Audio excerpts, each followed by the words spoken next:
Hi, I'm Scott Baade. My wife and I own Colorado Lending Team, a Colorado-based lender. I'd like to talk about student loan income-based repayment plans. Student loan payments are one of the biggest hurdles a lot of people have when it comes to buying a new home. In the past, we've had to count 1%, 0.5% against a borrower when it comes time to qualify them for a loan.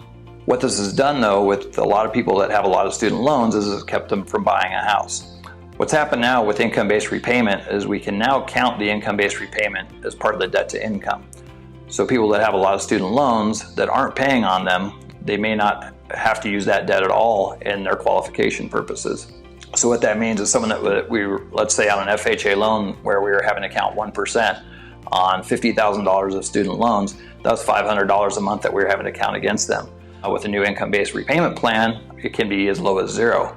Sometimes if it's not the $500, it may be $20 or $30, but it's a dramatic difference from what we were having to count before. Most student loan payments are actually lower than what we had to calculate, so it's always good for us to talk to the student loan company and figure out what that payment's going to be. But the biggest win for buyers right now is that we can use zero payment, even with a lot of student loans. What this is doing is allowing people that never thought they could buy a house realize that they can now buy a house. Right now I'm working with someone who is recently divorced.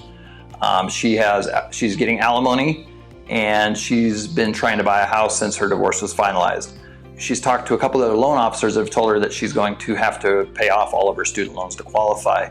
Her agent knew that I knew a lot about student loans, so he had her reach out to me, and we went through her options. She reached out to her student loan company and found out that she qualified for an income-based repayment plan. What that means is that she doesn't have to pay her student loans back at this time, so she has a zero payment.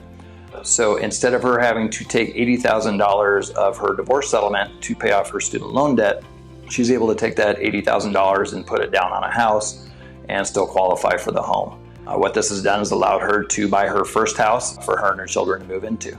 If you're someone that has a lot of student loans and you've thought you'd never be able to buy a house, you should rethink that philosophy. Right now, we're helping a lot of people that have student loans, lots of student loans. A lot of times it's doctors, people with several $100,000 worth of student loans. They're not quite established in their career yet, so they're not paying anything on those. We're able to help those folks buy homes. If you don't have a lot of student loans, but it's preventing you from buying a house, or someone's told you that it does prevent you from buying a house, still reach out to us so that we can figure out what we can do for you.